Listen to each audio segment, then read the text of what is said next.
नमस्कार, आप देख रहे हैं राष्ट्र धर्म और मैं हूं आपके साथ चंद्रशेखर त्रिशूल। एक्साइज घोटाले मामले में दिल्ली के डिप्टी सीएम मनीष सिसोदिया की मुसीबत बढ़ती जा रही है। कई घंटों से उनके घर पर सीबीआई की छानबीन जारी है। एक सरकारी अधिकारी के निवास पर भी रेड हुई है। वहां से जांच एजेंसी को एक्साइज ड्यूटी से जुड़े कुछ गोपनीय डॉक्यूमेंट हाथ लगे हैं। वहीं सीबीआई के मुताबिक ये दस्तावेज किसी भी सरकारी अधिकारी के घर पर नहीं होने चाहिए। जानकारी के लिए बता दें कि सुबह से ही मनीष सिसोदिया और कुछ दूसरे अधिकारियों के घर पर सीबीआई की रेड जारी है। कई घंटों की इस छापेमारी में कुछ दस्तावेज जमा किए गए हैं। वहीं छापेमारी के बाद सियासत पूरी तरह गर्मा गई है।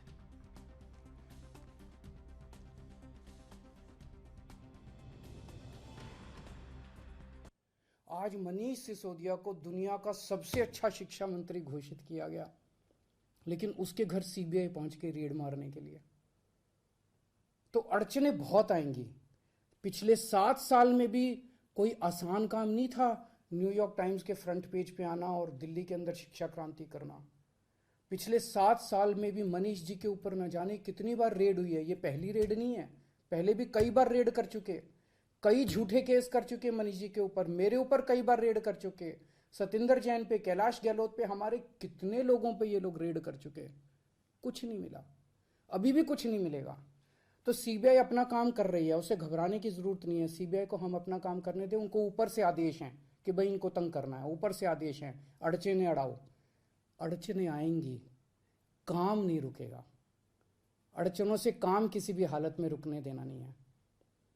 अब एक ही अपना मकसद है, इनके भरोसे अगर देश छोड़ दिया तो ये लोग भारत को कभी आगे नहीं आने देंगे, हमेशा टांग खींचेंगे। अब 130 करोड़ लोगों को मिलके भारत को आगे ले जाना है। कोविड के पीक में गरीब बच्चों को आप राहत नहीं दे रहे थे, परंतु आपने लिकर माफिया को 144 करोड़ का रियायत देने का काम, रिलैक्सेशन देने का काम, वेवर देने का काम कर दिया। तीसरा, बताइए ना, 30 करोड़ की एमडी आपने कैसे रिटर्न करवा दी? ये कैसे रिटर्न हुई? ये रिफंड कैसे हुई? ये तो कैंसिल होनी चाहिए थी। ये तो सरकार के पास इसका पैसा आना चाहिए था। फिर से पूछ रहा हूं कि किस प्रकार से 50 रुपीज पर क्रेट का डिस्काउंट दिया गया। फिर से हम पूछ रहे हैं आपसे कि लिकर स्कैम में कोई घोटाला नहीं हुआ तो न्यू पॉलिसी, जो आप कुछ हफ्तों पहले तक बोल रहे थे बेस्ट पॉलिसी, नंबर 1 पॉलिसी, उससे आप पीछे हटके ओल्ड पॉलिसी पे क्यों आ गए? और अब आप कहते हैं कि इस पॉलिसी में गड़बड़ थी। तो जो आप 2 हफ्ते 3 हफ्ते पहले कह रहे थे इससे तो रेवेन्यू हुआ है, दिल्ली का फायदा हुआ है, मतलब वो सारी बातें झूठ थी। 3 हफ्ते 4 हफ्ते पहले के बयान निकाल दीजिए केजरीवाल जी की पार्टी के तमाम प्रवक्ताओं के, उनके नेताओं के। तो तब झूठ बोल रहे थे, अब झूठ बोल रहे हैं।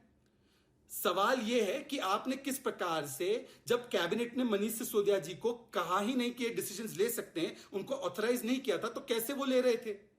सवाल यह है कि अगर आपके पास छिपाने लायक कोई बात नहीं तो जांच हो जाने दीजिए। बार बार जांच से बचने के लिए कभी एजुकेशन की तरफ भागना, कभी कहना कि न्यूयॉर्क टाइम्स आर्टिकल देख लो, कभी तीसरे मुद्दे पर चले जाना, कभी विक्टिमहुड कार्ड खेल लेना। अरे कितना आप इस प्रकार से ये एबीसीडी करोगे? मतलब लिकर के स्कैम का पाप बचाने के लिए आप इस प्रकार के हथकंडे करेंगे कि एक भी स्पष्ट सवाल का जवाब नहीं दे पाएंगे। मैं फिर से आपसे आग्रह करता हूं, अब आप जो आएंगे, तुम इधर उधर की बातें ना करो, केवल इतना बताओ कि लिकर स्कैम में दिल्ली को कैसे लूटा। अब ये खलीज टाइम व न्यूयॉर्क टाइम व सब छोड़ दीजिए, इस सब को छोड़ दीजिए। अभी आपका एक्सपोजे हो चुका है कि कौन सी वेबसाइट को आप प्रमोट करके आपका कैसा माहौल चल रहा है यूके के सो कॉल्ड जनरल इलेक्शंस में, उसमें भी आप एक्सपोज हो गए। ये सारी चीजें आज के विषय नहीं है। आज सिर्फ इतना बताइए कि आप अपने पार्थाओं पर सत्येंद्र जैन और आपके मनीष सिसोदिया, इन पर कार्रवाई कब करेंगे? पिछले कई दिनों से लगातार ये सवाल हम खुद उठाते आ रहे हैं कि जो नई लिकर पॉलिसी आई है, इनसे कुछ ना कुछ लोगों को बेनिफिट हो रहा है, जिसकी वजह से इतना बड़ा चेंज एक्साइज पॉलिसी में केजरीवाल जी, जिस समय दिल्ली के लोग ऑक्सीजन की वजह से, बेड्स की वजह से अपनी जान गंवा रहे थे, उस समय केजरीवाल जी लिकर पॉलिसी के ऊपर काम कर रहे थे लॉकडाउन के समय। ये फोटोग्राफ्स हैं दिनेश अरोड़ा जी के अरविंद केजरीवाल जी के साथ।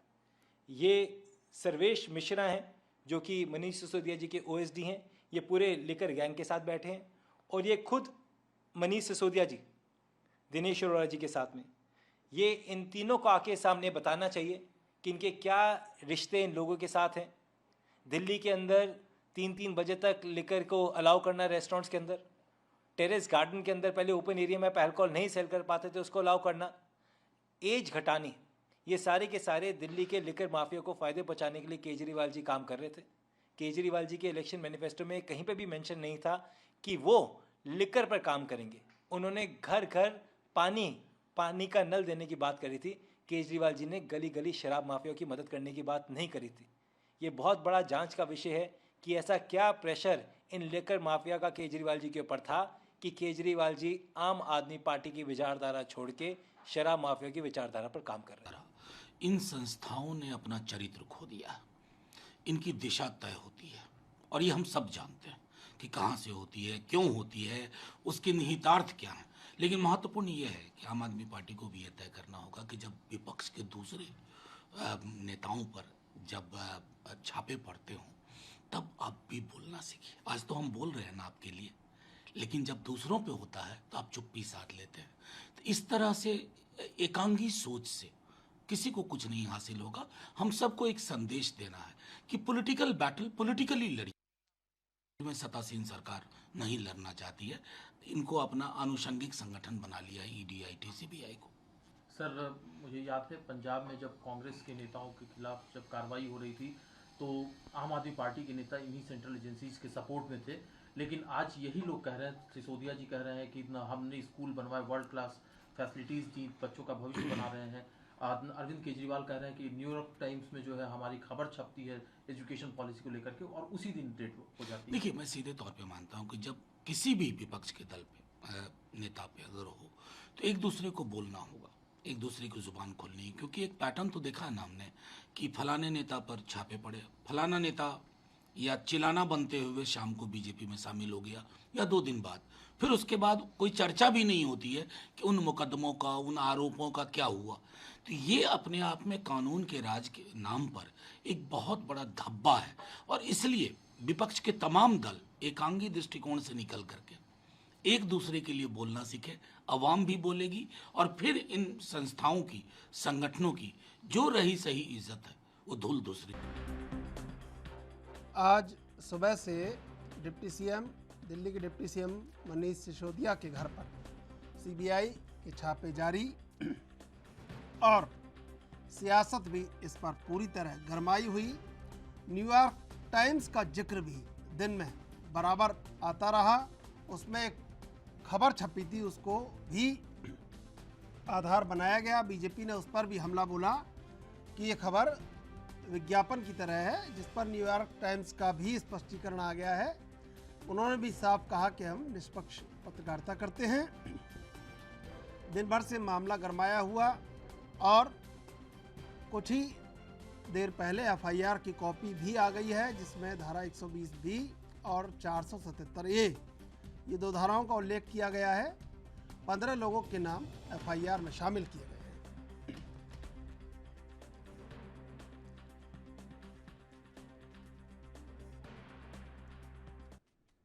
और इसी मुद्दे पर चर्चा करेंगे। 3 मेहमान इस समय हमारे साथ जुड़े हुए हैं। शुभेंदु शेखर अवस्थी, प्रवक्ता बीजेपी, पंकज पंडित, प्रवक्ता आम आदमी पार्टी, पीयूष पंत, वरिष्ठ पत्रकार, और हमारे सहयोगी आशीष अग्रवाल। आप चारों का स्वागत एएनबी न्यूज पर। शुभेंदु जी, दिल्ली में तो आज जन्माष्टमी आप ही मना रहे हैं ऐसा लग रहा है, और माखन चोर की लीलाएं जो थी वो लीलाएं आप धारण करके पूरा ऐसा लग रहा है कि सब कुछ बिल्कुल स्पष्ट कर देना चाहते हैं। लेकिन क्या वाकई में ये सब कुछ साफ हो जाएगा?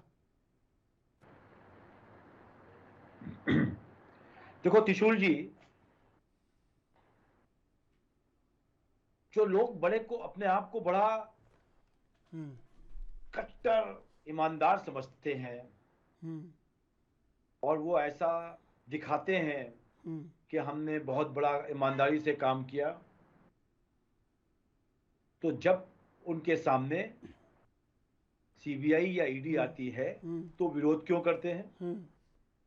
अरे आपने बेईमानी नहीं करी, आपने 1000 करोड़ नहीं खाया, तो क्या दिक्कत है, जांच होने दो। जी। परंतु आप साथ साथ क्या करते हैं, विजय नैयर साहब को भगा देते हैं।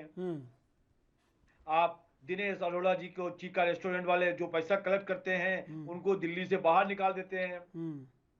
उनके साथ की जो फोटो में है वो पंकज पंडित जी, वो आप डिलीट कर देते हैं।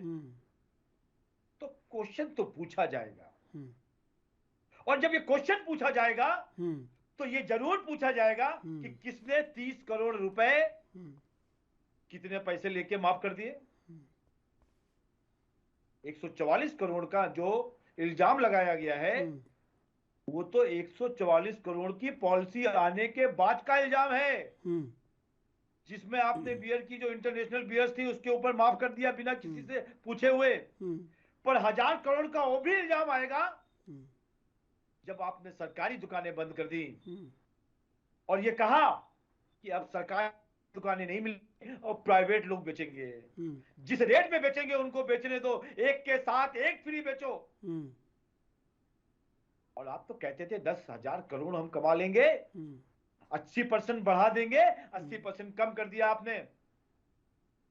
और बड़ी बात, आपने जब बिलिंग करी ना तो 5% 6% डिस्काउंट दे दिया। ठीक है। क्रेडिट नोट दे दिया आपने इनवाइस के ऊपर।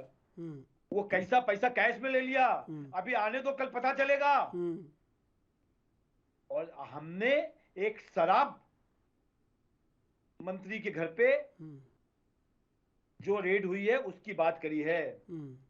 आप शराब मंत्री के घर की रेड शिक्षा मंत्री के घर की रेड से मत जोड़िए। ठीक है, आपने तो यही कहा था ना।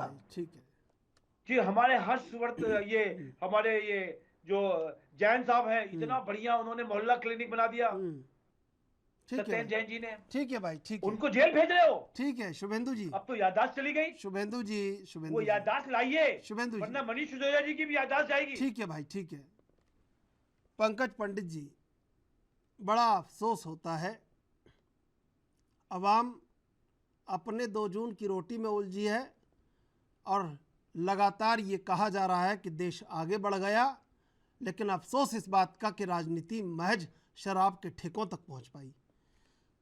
क्या लग रहा है कि वाकई में राजनीति नहीं है, सियासत नहीं है, हर एक पक्ष ईमानदारी से काम कर रहा है?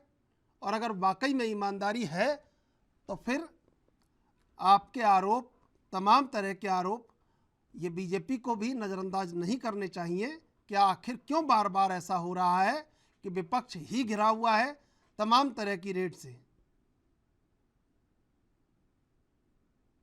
देखिए, आपका सवाल, जो ये सवाल आया इसका सीधा जवाब है कि जब से आम आदमी पार्टी दिल्ली में सत्ता में आई है, रोज सुबह भाजपा को उठ के किसी ना किसी मुद्दे पे बोलना होता है।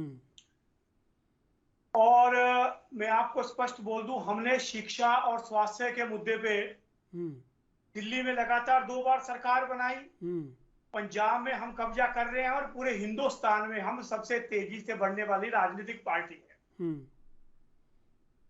जहां तक भाजपा का सवाल है, ये जो भाजपा, सबसे पहले भाजपा ने एक प्रयास किया कि एक 2 साल पुरानी कंप्लेंट थी शिक्षा विभाग की, उसे भाजपा के 2 नेताओं ने जांच के लिए भेजा। पहले उस पे बड़ा हो हल्ला किया कि शिक्षा के नाम पे करोड़ों खा लिए, उस पे हमें घेरने का प्रयास किया गया। उसके बाद अब इन्हें शराब नीति की याद आई है। देखिए, हमने पहले कहा है हर तरह की जांच का स्वागत है। आप सिसोदिया जी का पहला ट्वीट दे दिए, हमने कहीं विरोध नहीं किया है। और इस तरह के प्रयास आज से थोड़ा ना हो रहे हैं। हमारे मुख्यमंत्री पर इन्होंने रेड की है, डिप्टी सीएम पर रेड की है, हमारे मंत्रियों पर। अरे भाई, भाजपा जहां चुनावी लड़ाई नहीं लड़ पाती, मुद्दों पे लड़ाई नहीं लड़ पाती, वहां पे इनके दूसरे कार्यकर्ता ईडी, पुलिस, सीबीआई जैसे दल आ जाते हैं। लेकिन ये चीजें हमें मजबूत करती है। ना केजरीवाल रुकेगा, ना केजरीवाल का मॉडल रुकेगा। देखिए, जांच हो रही है, आप जेल में भेजिए, सच्चाई सामने आएगी। हमें पूरी तरह से न्याय व्यवस्था पर भरोसा है, लेकिन निश्चित तौर पे कहीं ना कहीं हमारे लक्ष्य को बाधित करने का यह प्रयास किया जाता है। क्यों? किसी कार्रवाई से हमें कोई शिकवा नहीं है, लेकिन मुद्दा होता है टाइमिंग। जब भी कोई चुनाव आता है तो भाजपा को ईडी और सीबीआई ही याद आते हैं। अपने हिंदुस्तान की नक्शा देख लीजिए, आज गुजरात में जिस तरह से हम बढ़ रहे हैं, हिमाचल में बढ़ रहे हैं, स्वाभाविक है हम पर कार्रवाई होगी, क्योंकि आप दिल्ली जो मोदी जी का एक तरह से किला है, लेकिन बड़े दुख से कहना पड़ता है कि जो सबसे बड़े विश्व के नेता है वो अपना आंगन भी नहीं जिता पाते हैं, वहां आम आदमी पार्टी जीतती है। ठीक बात। ये दिल में कहीं ना कहीं इनके दर्द है, वो दर्द ईडी सीबीआई, हमें कोई शक नहीं है। आप जांच कीजिए, आरोप लगाइए जनता की अदालत में, और कानून की अदालत में आम आदमी पार्टी हर बार की तरह साफ निकल कर आएगी, और ये चीजें हमें और मजबूत बनाएगी। ठीक है, सत्येंद्र जैन जी को भी निकलवा लो। ठीक है, ये तो करेंगे ही प्रयास अपना। पीयूष पंत जी, देखिए, मैं इस पे साफ कह दूं कि जब आप पीयूष पंत जी, जब आप ईडी में मामला कन्वर्ट करते हो, उसके नियम देख लें आप जमानत के। ठीक है, पीयूष पंत जी, पीयूष जी आवाज आ रही है आपको मेरी? जी जी जी। पीयूष जी, देखिए, दिल्ली में आम आदमी पार्टी का होना बीजेपी के लिए दिया तले अंधेरा है, और शायद इसे अंधेरे को मिटाने में बीजेपी लगी है, और हमला पूरा पुरजोर है। क्या लगता है कि ये दिया तले का जो अंधेरा है ये मिट जाएगा, या ये लड़ेगा, संघर्ष करेगा, या सच्चाई सामने आ जाएगी? देखिए, ये एक जो है कि दिया इससे बुझने की कोई उम्मीद नहीं है, क्योंकि दिए ने तेल काफी पिया हुआ है। हाँ। तो मुझे लगता है उसकी बत्ती जलती रहेगी, और ये कम से कम एक जो है कि एक फूंक मारी गई है केंद्र के द्वारा जो है उसमें, और ये दिखाने की कोशिश की गई है कि अगर तुम हमें चुनौती दोगे तो निश्चित रूप से जो है कि हम तुम्हारी छवि को खराब करेंगे। क्योंकि देखिए, अभी भी जो है कि चाहे सीबीआई हो या ईडी हो, अगर ईडी की भी हम बात कर लें तो इस तरह जो रेड होती है उसमें जो है जो उसका जो है उसमें जो किसी को जो है सजा तो बहुत कमी, ये आंकड़ा सामने आया है 0.5% का जो है कि जिनको सजा मिली है इसमें। तो निश्चित रूप से देखिए इससे, लेकिन हाँ ये होता है कि छवि खराब होती है निश्चित रूप से। और जो अभी लाल किले से मोदी जी ने ये बात कही, भ्रष्टाचार की बात करी, हालांकि पिछले 8 साल में बहुत ऐसी घटनाएं, उत्तर प्रदेश ले लें, गुजरात ले लें, बिहार ले लें, और हम कोई भी राज्य ले लीजिए जहाँ भारतीय जनता पार्टी है, उनके यहाँ भी मध्य प्रदेश ले लीजिए, बहुत से घोटाले हुए जिन पे पर्दा डाल दिया गया है। तो निश्चित रूप से देखिए ये पॉलिटिकल बैटल है, मैं इसे मानता हूँ, और उसी के तहत जो है इस तरह की जो है एक्टिविटी कार्रवाई हो रही है। और निश्चित रूप से कहीं न कहीं जो है एक जो है कि कांग्रेस को भी जो है कमजोर करने के लिए जो है इस तरह की चीजें चल रही है जहाँ पे, और ये बताया जाए कि हाँ साहब की सिर्फ कांग्रेस पे हम नहीं कर रहे हैं, हम दूसरी पार्टियों पे भी कर रहे हैं। तो ये एक तरह का पूरा पॉलिटिकल एक लड़ाई है जिसको मैं मानता हूँ, और उसका इस्तेमाल हो रहा है। वरना जो है कि चाहे वो आम आदमी पार्टी हो, भारतीय जनता पार्टी हो, दोनों जो है कि एक ही तरह के विचार लेके आगे बढ़ रहे हैं और एक ही तरफ चल रहे हैं, एक ही डायरेक्शन में जा रहे हैं। जो ए और बी स्कीम कहा जाता है उसमें कोई अतिशयोक्ति नहीं है, निश्चित रूप से वो है। इसलिए जो है कि देखिए वो दिया तो जलता रहेगा। आपने बिल्कुल नया विचार एकदम रख दिया है इस पूरी सियासी लड़ाई के भीतर। जी, ये सियासी जो लड़ाई है आम आदमी पार्टी की और बीजेपी की, इसमें एक नया विचार आपने डाल दिया है। हाँ निश्चित रूप से देखिए ये नया विचार नहीं, अगर आप इसको गहनता से सोचें इस चीज को तो साफ दिखाई देता है कि जो आइडियोलॉजी दोनों की एक ही है। भ्रष्टाचार का जब मामला उठा था 2012 में, आप देखिए जिस तरह से जो है कि आंदोलन की शुरुआत हुआ था उसमें कौन सांसे फ्रंट स्टेज पे आम आदमी पार्टी तब पैदा नहीं हुई थी, लेकिन जो आंदोलन बनाया गया था इंडिया अगेंस्ट करप्शन, उसके पीछे की ताकतें कौन थी? वही राष्ट्रीय सेवक संघ और जो है भारतीय जनता पार्टी। तो आम आदमी पार्टी जो पैदा हुई है वो देन जो है भारतीय जनता पार्टी और राष्ट्रीय सेवक संघ की ही है, और उद्देश्य था कांग्रेस को जो है सत्ताच्युत करना और मोदी जी के लिए रास्ता खोलना, और वही जो है इसीलिए दोनों पार्टनर्स हैं देखिए। और अब ये दोनों का जो है कि आपसी खेल चलता रहता है, दोनों एक दूसरे के फैसिलिटेटर हैं, और जो है कि मेन है इसमें नुकसान पहुंचाना कांग्रेस को, जो है कांग्रेस को नुकसान पहुंचाने के लिए दोनों ही काम कर रहे हैं और एक दूसरे की मदद कर रहे हैं जहां जरूरत पड़ती है। जहां जो अब जो है कि अरविंद केजरीवाल जहां थोड़े से भारी पड़ने लगते हैं मोदी जी के ऊपर, वहां जो है अरविंद केजरीवाल के ऊपर जो है कि इस तरह की जो है कोई छापे और इस तरह की जो है बातें चलती है, लेकिन छापों का कोई महत्व नहीं रह गया। इतनी देखिए एक बात और है चंद्रशेखर जी, जिस तरह से छापे पड़ने लगे हैं पिछले 8 साल में, अब वो छापे की लोगों पे उनसे भी संदिग्ध होने लगे हैं, उनका जो राजनीतिक इस्तेमाल हो रहा है, अब उससे भी लोगों का विश्वास धीरे धीरे खत्म होने लगा है, क्योंकि देखिए एक सीरीज ऑफ छापे चल रहे हैं लगातार और सभी विपक्षी दलों के ऊपर चल रहे हैं। तो इससे जो है कि विश्वसनीयता जो भारतीय जनता पार्टी और मोदी जी की सरकार की भी कम होती चली जा रही है, इन एजेंसियों की भी कम होती चली जा रही है। तो ये एक पॉलिटिकल बैटल मैं विशुद्ध रूप से मानता हूँ, और आने वाले चुनाव है देखिए हिमाचल में भी और जो है कि गुजरात में भी, जहाँ थोड़ा बहुत जो है खतरा जो है वहाँ पे दो तरह से, एक खतरा शायद शहरी गुजरात में जो है लगता है कि भारतीय जनता पार्टी को कि आम आदमी पार्टी उसको वोट खा सकती है, और दूसरी जगह जहाँ पे जो है कि भारतीय जनता पार्टी को लगता है कि कांग्रेस जीतने आ सकती है हिमाचल प्रदेश, वहाँ पे जो है कि वो आम आदमी पार्टी को और थोड़ा सा जो है चर्चित बना के चाहती है कि आम आदमी पार्टी। बिल्कुल, मैं आऊँगा आपके पास, पीयूष जी आऊँगा आपके पास। आशीष अग्रवाल जी, 65% केस बीजेपी के कार्यकाल शुरू होने के बाद ईडी में 5000 से जो ज़्यादा केस हैं उसमें 65% केस बीजेपी के कार्यकाल के बाद के हैं। क्या लगता है कि ये राजनीति लड़ाई जो चल रही है, राजनीतिक लड़ाई, ये भ्रष्टाचार के खिलाफ लड़ाई का एक बहाना हो गया है, लेकिन लड़ाई राजनीति की होकर रह गई है सारी? बिल्कुल त्रिशूल जी, देखिए लड़ाई स्पष्ट तौर पर सिर्फ और सिर्फ ये अब राजनीतिक रह गई है, क्योंकि अगर आज की कार्रवाई को हम देखें, कानूनी प्रक्रिया सुबह से अभी तक भले ही चल रही है, लेकिन मुद्दा ये उसी वक्त राजनीतिक हो गया था जब कहीं ना कहीं जो मनीष सिसोदिया हैं उनके घर पर दबिश दी जांच एजेंसियों ने, और उसके तुरंत कुछ ही देर बाद आम आदमी पार्टी के राष्ट्रीय संयोजक अरविंद केजरीवाल ने प्रेस कॉन्फ्रेंस की और वो ये मुद्दा सीधा जनता के बीच ले गए। अब यहाँ पर ये बड़ा अहम विषय है जो समझने की ज़रूरत है।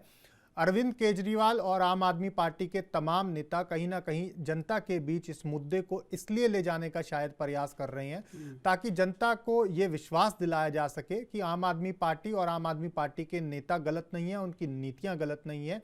कहीं ना कहीं मुद्दों को भुनाकर जो विरोधी दल हैं वो जांच एजेंसियों के सहारे उनको फंसाने का प्रयास कर रहे हैं, क्योंकि जब तक कोर्ट की प्रक्रिया आमतौर पर पूरी होती है तब तक बहुत लंबा अरसा निकल चुका होता है, और इस अरसे में कई चुनाव आ भी जाएंगे और चले भी जाएंगे, चाहे हम हिमाचल चुनाव की बात करें, गुजरात चुनाव की बात करें या आने वाले दूसरे चुनावों की बात करें।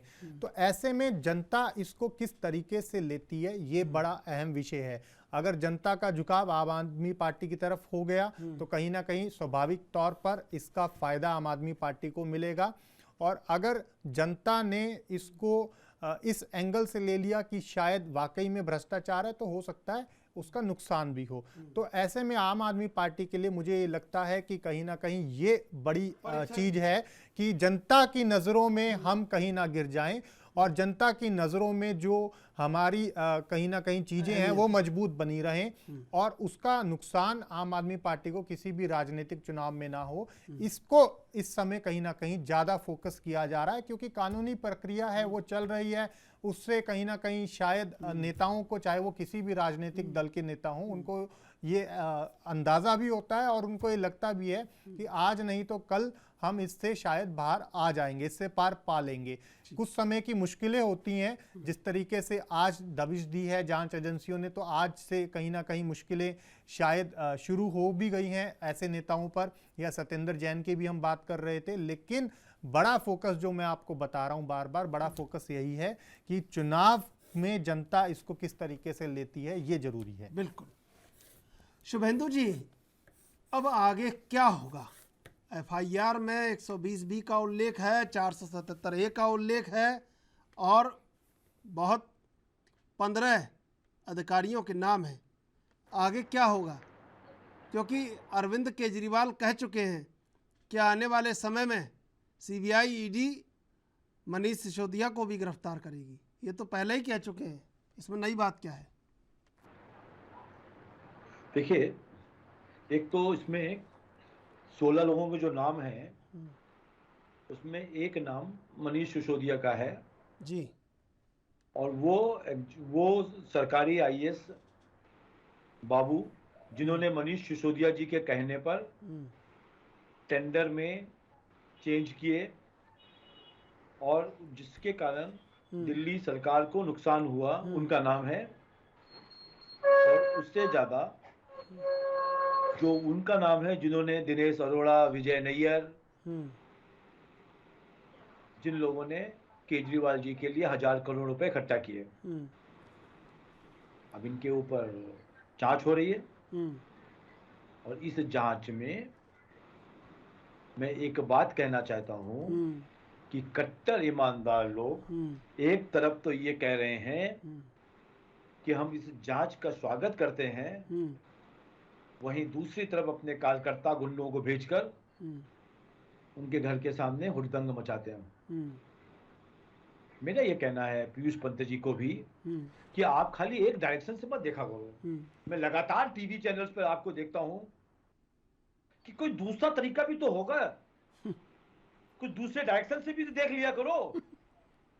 भाई एक ही तरीके से देखते हो आप, तो खाली जर्नलिस्ट हो।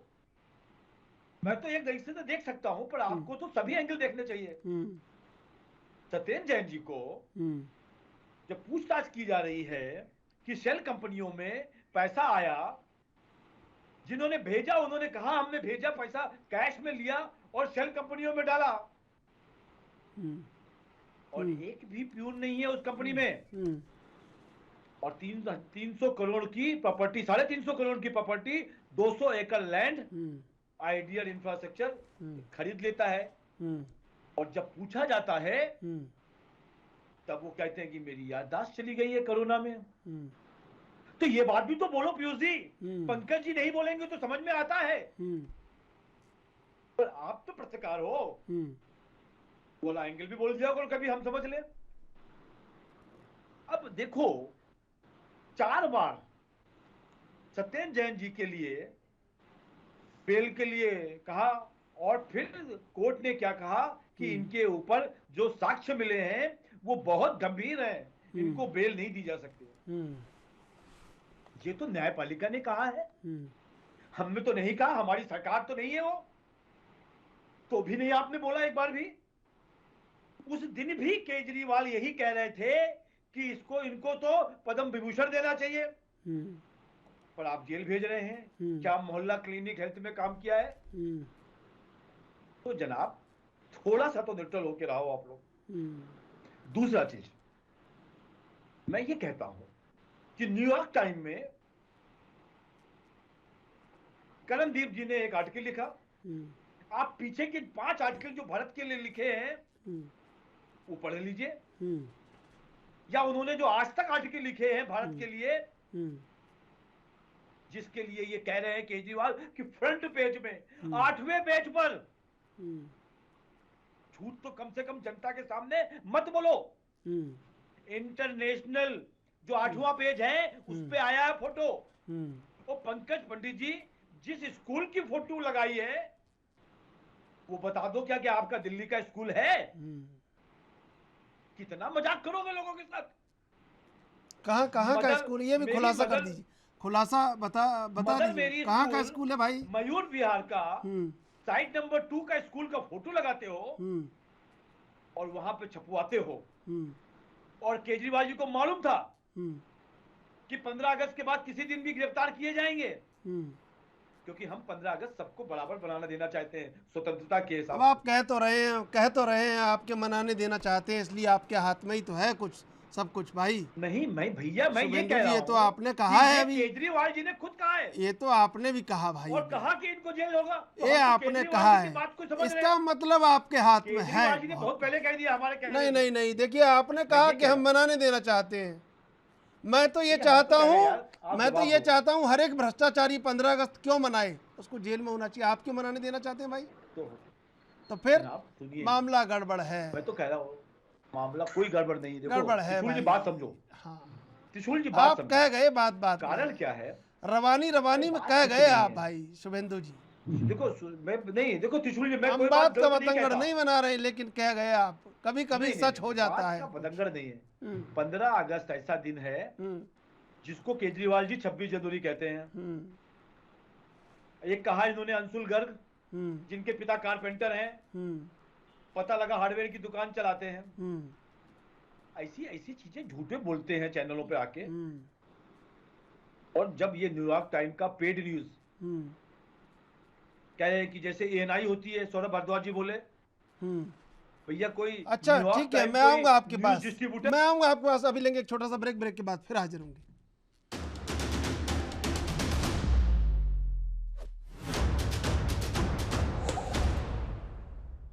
सीधे चलेंगे मेहमानों के पास।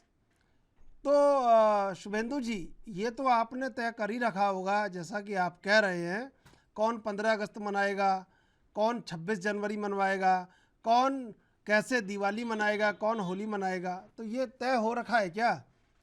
तो इसमें किस किस का नाम है, एक आध देखो, नाम और खोल दीजिए यहाँ पर। हम बता देते हैं, आप सबको सब जानकारी दे देते हैं। सबसे पहले उन्होंने ट्वीट किया केजरीवाल जी ने कि सत्येंद्र जैन जी जेल जाने वाले हैं।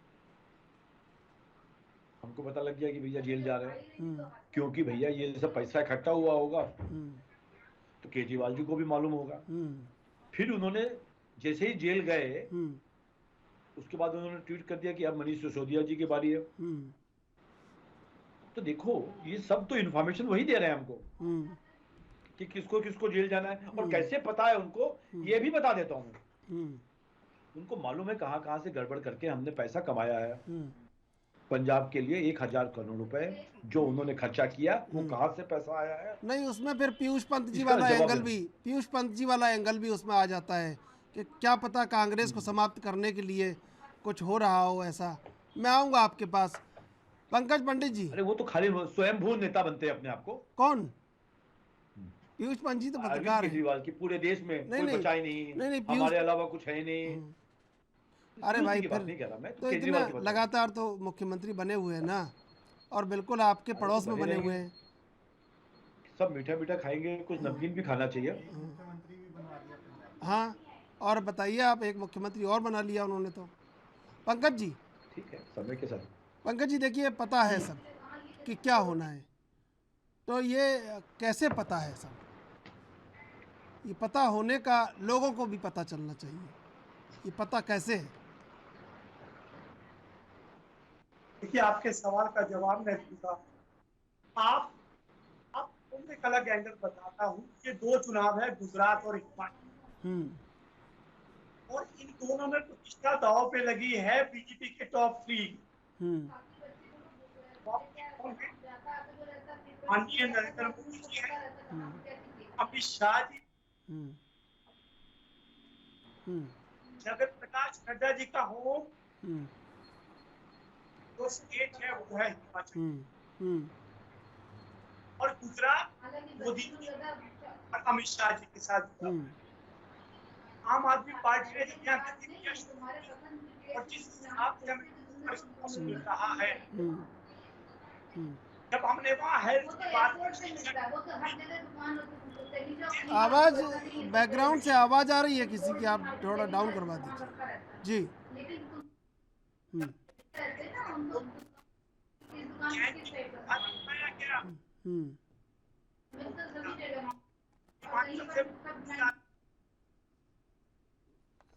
कहीं ना कहीं जो युद्ध भ्रष्टाचार के खिलाफ है, उसको अलग तरह से मोड़ा जा रहा है। आशीष जी, लग नहीं रहा है कि जैसा शुभेंदु शेखर अवस्थी कह रहे थे कि सब पता है, मनाने दें, लग नहीं रहा है कि जो लड़ाई भ्रष्टाचार के खिलाफ जिसका प्रण कहा जा रहा है वो लड़ाई राजनीति के लिए लड़ी जा रही है दरअसल, और आवाम पूरे धोखे में है या इंतजार में है कि उसके संग अच्छा होगा?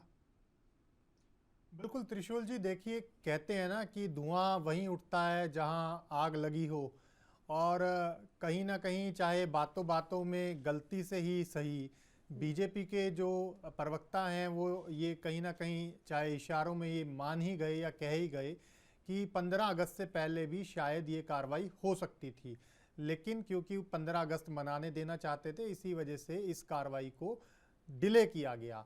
सवाल ये है कि लगातार आम आदमी पार्टी और आम आदमी पार्टी के तमाम नेता जो आरोप लगा रहे हैं केंद्र सरकार के ऊपर कि ये जो कार्रवाई हो रही है ये कहीं ना कहीं एक राजनीति से प्रेरित है, क्या वाकई में इसमें कोई सच्चाई है? दूसरी तरफ अगर हम कानूनी प्रक्रिया की बात करें, कानूनी प्रक्रिया लगातार चल रही है, चाहे वो सत्येंद्र जैन का मामला हो या अब खुद मनीष सिसोदिया का मामला हो, लेकिन बड़ा सवाल जिस तरीके से बार बार इस पूरी चर्चा में निकल के आ रहा है कि सामने दो बड़े चुनाव खड़े हैं। गुजरात का चुनाव पूरी बीजेपी के लिए बड़ा महत्वपूर्ण है और हिमाचल के चुनाव के भी अपने आप में बहुत मायने हैं। तो ऐसे में ये जो कहीं ना कहीं स्थितियां बनती हुई नजर आ रही हैं, क्योंकि पंजाब के बाद आम आदमी पार्टी का फोकस हिमाचल में था और जिस तरीके से हिमाचल को फोकस करके आम आदमी पार्टी वहां पर काम कर रही थी, तो लगातार आम आदमी पार्टी के नेता यही चीज उठा रहे थे कि उन्हें शायद रोकने का प्रयास किया जाएगा। हालांकि बीजेपी ने भी ये स्पष्ट किया है कि उनकी तरफ से इस मामले में कभी भी जांच एजेंसियों को ना कोई दबाव दिया जाता है और ना ही कभी भी कोई भी इस तरह की कार्रवाई बीजेपी के इशारे पर होती है। लेकिन कहीं ना कहीं अब बीजेपी के लिए इस चीज को जनता के बीच में जस्टिफाई करना बहुत जरूरी हो गया है, क्योंकि एक परसेप्शन कहीं ना कहीं बनता जा रहा है लोगों के मन में, चाहे उसको विरोधी दल के नेताओं ने बनाने का प्रयास किया है। तो बीजेपी के लिए ये भी अपने आप में जरूरी है कि इस परसेप्शन को बनने से रोका जाए। और दूसरा, आम आदमी पार्टी के नेता भले ही कह रहे हैं कि जांच में सहयोग करेंगे, कर भी रहे हैं, लेकिन इस जांच में से पाक साफ निकलना भी दोनों के लिए जरूरी है। ठीक है पीयूष जी, पीयूष पंत जी, आवाज आ रही है आपको मेरी? जी आ रही है।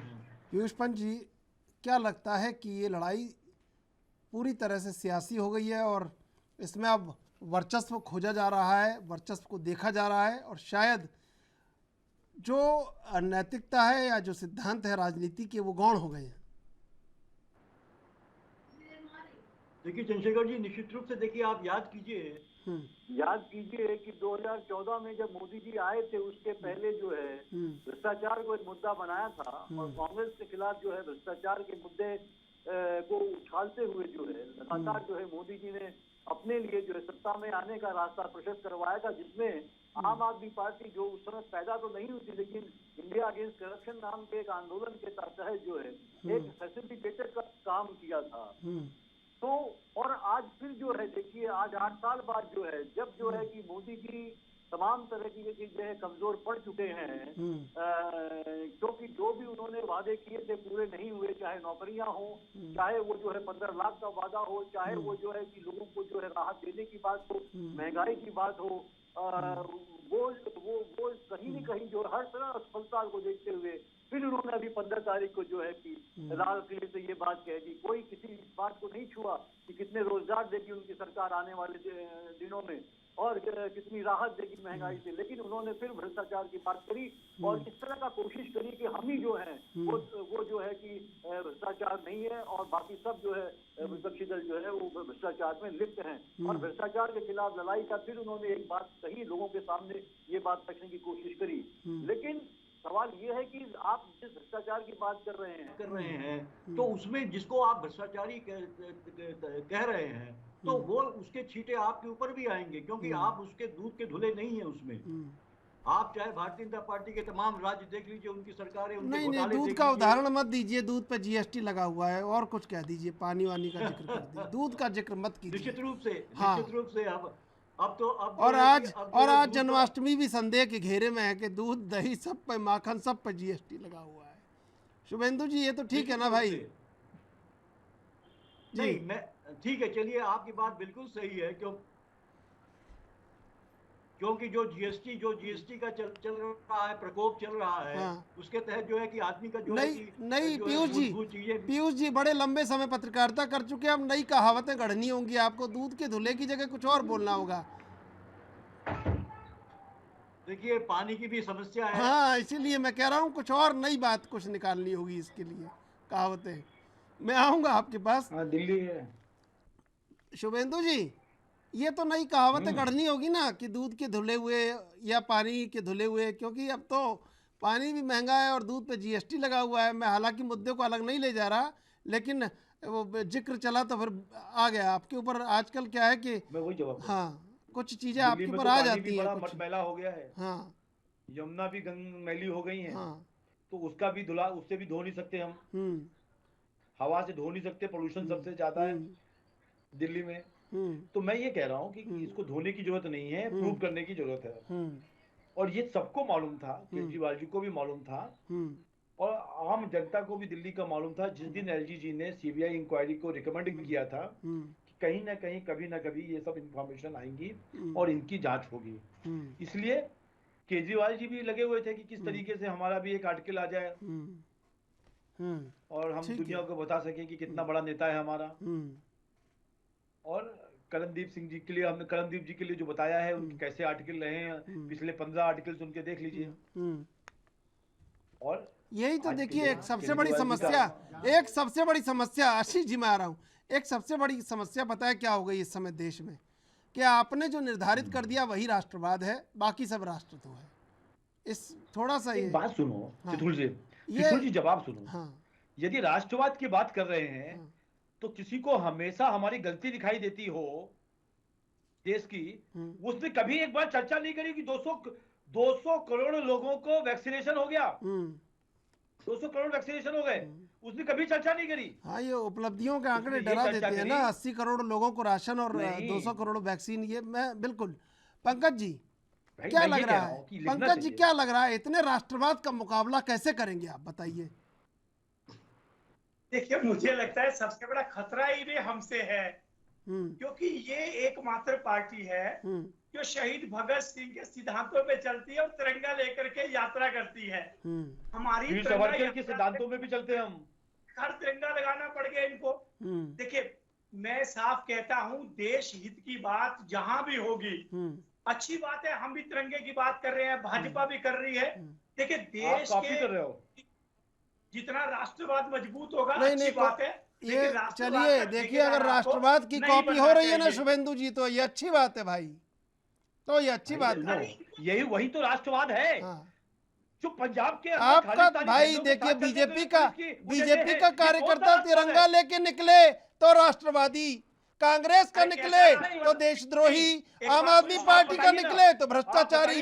ये तो एडमिट नहीं हो सकता भाई साहब, बिल्कुल ये बिल्कुल एडमिट नहीं हो सकता। नहीं शुभेंदु जी, ये कैसे एडमिट करेंगे आप? शुभेंदु जी ये कैसे एडमिट करेंगे बताइए आप? खालिस्तानी झंडा देखा आपने पंजाब में? कभी खालिस्तानी झंडा देखा 30 सालों में? आप ये बताइए, केजरीवाल के आने के बाद पंजाब के अंदर खालिस्तानी झंडा ये आप देखिए, अगर कोई तिरंगा लेके जा रहा है आप उसे राजनीतिक दलों में बांटेंगे भाई, खालिस्तानी झंडा नहीं। बात को उधर इधर मत ले जाइए शुभेंदु जी, आप बड़े मजे हुए प्रवक्ता हैं, बात सही है, लेकिन कई बार ऐसा होता है, कई बार ऐसा होता है कि लोग हाथ में तिरंगा लेंगे और मैं शुभेंदु जी सवाल पूछूंगा आपसे, ये मेरा धर्म है, हम जवाब देंगे आपको। मैं सवाल पूछूंगा आपसे। ये आ गया है, हाँ, ये जो हाथी के दांत दिखाने के और खाने के अलग होते हैं, ये जमाना ये आ गया है कि हाथ में तिरंगा होगा, मुंह में वंदे मातरम होगा, पर पंजाब में खालिस्तानी झंडे को अलाउ भी किया जाएगा। हम दूसरी तरफ नहीं ले जाना चाहते बातों को।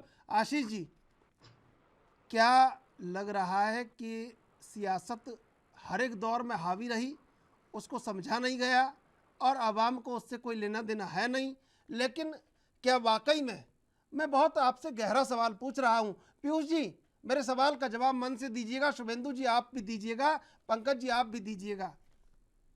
जब एक किसान, गरीब किसान अपना ट्रांसफार्मर रखवाने के लिए किसी राज्य में चले जाइए, आप जेब से पैसे निकाल कर लॉरी के पैसे देता है 2000 रुपये, तब इस देश की आत्मा रोती होगी।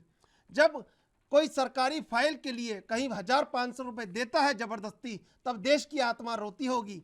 और भ्रष्टाचार पे इतनी बड़ी बातें हो रही हैं, लाल किले तक से बातें हो रही हैं, क्या लगता है कि वाकई में भ्रष्टाचार निर्मूल हो गया है? ये तो बिल्कुल बेमानी सी बात है। मैं आशीष जी आपसे जवाब लूंगा और बाकी सारे मेहमानों से इसी बात पर जवाब लूंगा। आशीष जी। बिल्कुल, देखिए कहीं ना कहीं त्रिशूल जी ये बड़ा अहम विषय है और इसके ऊपर कहीं ना कहीं गंभीर चर्चा और मंथन की भी जरूरत है। लेकिन उससे पहले मैं आपको एक बड़ा छोटा सा तर्क दे रहा हूं कि अभी बीजेपी के साथी जिस तरीके से बोल रहे थे, बीजेपी के साथी जिस तरीके से कह रहे थे कि पूर्ण रूप से जो स्थिति है वो जो देखने को मिल रही है। अब सवाल ये था कि न्यूयॉर्क टाइम्स में आर्टिकल छपने का ही क्या जांच एजेंसियां इंतजार कर रही थी? ये भी एक बड़ा विषय है जी। आज क्योंकि बीजेपी के साथी ने कहा कि केजरीवाल साहब ये प्रयास कर रहे थे कि जल्द से जल्द आर्टिकल छपे क्योंकि उनको आइडिया था कि शायद कार्रवाई होगी, तो क्या जांच एजेंसियां भी आर्टिकल छपने का इंतजार कर रही थी? 15 अगस्त तो आपने मनाने दे दिया। खैर, मैं कोई आम आदमी पार्टी का यहाँ पर कोई समर्थन या वो नहीं कर रहा हूँ, लेकिन मैं एक चीज बता रहा हूँ आपको कि ये जो पूरा का पूरा मसला है सीधे तौर पर राजनीति से जुड़ा हुआ है। और इसमें सबसे बड़ी चीज यही है कि ये जो मसला राजनीति से जुड़ा है, जनता के बीच में जो परसेप्शन है उसको दोनों राजनीतिक दल कैसे संभालेंगे। क्योंकि बीजेपी के सामने मैं लगातार बता रहा हूं कि चुनौती ये आ चुकी है कि जनता के बीच में अब जाकर ये कन्विंस करना बड़ा जरूरी है कि बीजेपी जांच एजेंसियों का प्रयोग नहीं कर रही। तमाम विरोधी दल हैं, चाहे कोई आम आदमी पार्टी की बात कीजिए, कांग्रेस की बात कीजिए, टीएमसी की बात कीजिए, किसी भी राजनीतिक दल की बात कीजिए, वो सीधे सीधे खुलकर आरोप लगा रहे हैं। और आम आदमी पार्टी के सामने भी अब ये कहीं ना कहीं जनता की कसौटी पर एक बार फिर खरा उतरने वाला विषय आ गया है। ठीक है पंकज जी, मैंने जो सवाल पूछा है उसको उसी मन से जवाब दीजिएगा। राजनीतिक सवाल नहीं होना चाहिए जवाब आपका। मुझे लगता है कि आम आदमी पार्टी का जन्म ही भ्रष्टाचार के खिलाफ लड़ाई में हुआ है। जो पहले बात की उसका लाभ भले ही मोदी जी ले गए, वो सत्ता में आ गए, लेकिन हमने सबसे पहले भ्रष्टाचार के खिलाफ ही लड़ाई शुरू की थी। और आज बड़ी खुशी की बात है, एकमात्र राज्य जहां पे पूरी व्यवस्था हमारे हाथ में है, पंजाब। आप वहां जाके हालात देखिए, भ्रष्टाचार पे प्रहार किस तरह होता है जी। क्योंकि हमारा पहला मुद्दा ही आम जनता है। हम आम जनता के हित की बात करते हैं तो हम पे आरोप लगते हैं, फ्री बीज के कई आरोप लगते हैं। लेकिन कोई नेता को लाभ मिलता था, किसी को समस्या नहीं थी। नेताओं को 5-5 पेंशनें रिवाइज करके मिलती थी, उनको सस्ता खाना मिलता था, उनको करोड़ों, उनको लाखों रुपए के भत्ते मिलते हैं। किसी राजनीतिक दल के पेट में दर्द नहीं होता है। जब हम किसान की बात करते हैं, गरीब की बात करते हैं, तो इन्हें श्रीलंका के हालात बनते हुए नजर आते हैं। मैं आपकी बात से सहमत हूं। जब तक गांव के उस किसान तक हम नहीं पहुंचेंगे, जब तक वहां तक भ्रष्टाचार मुक्त शासन नहीं होगा, तब तक हमारी सब बातें खोखली होंगी। और भाजपा तो भ्रष्टाचार मुक्त करने में लगी हुई है। मैं आऊंगा आपके पास, कोई भी भ्रष्टाचार। अभी लेंगे एक छोटा सा ब्रेक, ब्रेक के बाद फिर हाजिर होंगे।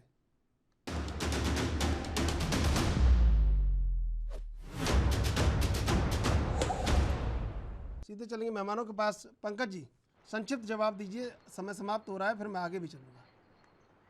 पंकज जी, नहीं होनी चाहिए बात, नहीं होनी चाहिए उस गरीब की बात, नहीं होनी चाहिए क्या इतनी बड़ी बड़ी बातों के बीच में? देखिए, आम आदमी पार्टी बात ही गरीब की करती है। ये पहली पार्टी है जिसने राजनीति में शिक्षा स्वास्थ्य से अपनी राजनीति शुरू की। सब लोग हंसते थे, ये क्या राजनीति करेंगे। लेकिन आज उसी दम पे हम दूसरे स्टेट पे आगे हैं और पूरे हिंदुस्तान में सबसे तेजी से बढ़ रहे हैं। और दूसरी बात रही टाइम में छपने की, जब मोदी जी को कोई भी अंतरराष्ट्रीय मैगजीन में सर्वश्रेष्ठ नेता बनाया जाता है, मजबूत नेता बनाया जाता है, तो आप बड़े बड़े विज्ञापन लाते हैं, कई जगह प्रचार करते हैं। जब दिल्ली सरकार का कुछ छपता है तो आप पूरी की पूरी अखबार की व्यवस्था पर ही सवाल खड़ा कर देते हैं। जो आपके पक्ष में लिखेगा वो सही है, वो राष्ट्रवादी है, वो देश हित में बात करता है। अगर हमारे हित में कहीं भी बात होगी तो वो पूरी तरह से देश विरोधी होगा। दूसरा, ये पीडीपी के साथ सरकार बनाने वाले लोग जो हिंदुस्तान को नहीं मानते, ये लोग हमें सिखा रहे हैं राष्ट्रवाद। ठीक है। दूसरा, मैं एक छोटी सी बात कहूंगा, जो पंजाब में हम उपचुनाव हारे, वहां पे खालिस्तानी समर्थक जीता, उसकी सबसे ज्यादा खुशी किसने मनाई? आम आदमी पार्टी की हार से ज्यादा खुशी खालिस्तान समर्थक की इन लोगों को थी, जो ये नकली राष्ट्रवादी बन के आज देश को ठगने का काम कर रहे हैं। ठीक है भाई, ठीक है, ये हम पे सवाल उठा रहे हैं, बताइए। ठीक है पीयूष जी, पीडीपी के साथ सरकार चलिए, बनाई है, ठीक है भाई, किस ठीक मुंह से है, बात समझ करते हैं ये रहे लोग? समझ रहे हैं, आपका दर्द भी समझ रहे हैं, दर्द हम सबका समझ रहे हैं, लेकिन कोई हमारा दर्द नहीं समझ रहा है, और हम जनता की बात को कहते हैं, दर्द हमारा कोई नहीं समझ रहा है। पीयूष जी, उस गांव गरीब किसान की आत्मा जब 1000-2000 देती है, वो दुनिया के और देश के हजारों लाखों करोड़ के भ्रष्टाचार से ऊपर का भ्रष्टाचार होता है, बात उस पर क्यों नहीं हो रही है? देखिए चंद्रशेखर जी, चूंकि फायदा, पॉलिटिकल फायदा मिलता है कि देश में जो बड़ा भ्रष्टाचार है उसके बारे में बात करने से, तो इसीलिए उसकी बात होती है। लेकिन असली जो आप जिस आम आदमी की बात कर रहे हैं, आम आदमी पार्टी के आम आदमी की नहीं, क्योंकि उनका आधा आम आदमी जो छूट चुका है उनके पास से। लेकिन जो आम आदमी पार्टी जिसकी आपने बात करी, जो किसान है उसको देना पड़ता है, जो दूसरा आदमी जो आम आदमी है जो सरकारी दफ्तरों में जाता है, आज भी वहाँ पे जो इस तरह का भ्रष्टाचार है, दिक्कतें वहाँ हैं। और वो दिक्कतें तमाम सरकारें जो है, तमाम पार्टियां जो है भ्रष्टाचार की बात करती हैं। वो तो देखिए लोकपाल की बात करते थे, लेकिन लोकपाल भी कभी प्रभावी हो नहीं पाया। उस तरह से लगातार जो है उसको सरकारें, खासकर प्रधानमंत्री को उसमें आने की बात को लेकर काफी दिन जो है यही चलता रहा कि हो कि ना हो। तो बड़ी बातें भ्रष्टाचार बड़े स्तर पे करने से पार्टी ये प्रोजेक्शन देती है कि हम तो भ्रष्टाचार के खिलाफ हैं, लेकिन जो ग्राउंड जीरो है, ग्राउंड लेवल है, वहां पे भयंकर भ्रष्टाचार जो है चालू रहता है। आम आदमी को उसका सामना करना पड़ता है। ब्यूरोक्रेसी में आज भी भ्रष्टाचार है, वो चाहे केंद्र की सरकार हो, चाहे वो राज्य की सरकार हो, चाहे वो दिल्ली की सरकार हो। वहाँ आप देखिए कि आम आदमी की दिक्कतें आज भी वैसी हैं। थोड़ी बहुत राहत हो सकता है मिली हो, लेकिन जो है अभी भी जो है बहुत से काम कराने में जो है अभी भी जो है कि आम आदमी के लिए दिक्कतें होती हैं। और उसको भ्रष्टाचारी अधिकारी, भ्रष्टाचारी इंस्पेक्टर, खाली पुलिस महकमा आज भी जो है भ्रष्टाचार से मुक्त तो बात आप छोड़ दीजिए, भ्रष्टाचार से विहीन होने का मैं आप ही के पास आ रहा हूँ। पुलिस महकमा आज भी जो है भयंकर रूप से जो है वो जो है शोषण कर रहा है। शुभेंदु जी, क्या वाकई में जो बात, जो सवाल, बड़ा सवाल है, क्या ये बड़ा सवाल नहीं है जो हम पूछ रहे हैं? क्या इसके बारे में चर्चा नहीं होनी चाहिए? बिल्कुल चर्चा होनी चाहिए। आपके चैनल के ऊपर बड़ी शालीनता से मैं कह रहा हूं कि जितना बड़ा लेवल के ऊपर, हाई लेवल पे जो मिनिस्टर्स और उनके लेवल पे जो करप्शन था उसको खत्म कर दिया गया है। अब जो करप्शन बचा है जनता के लेवल पे, वो खत्म नहीं हुआ है।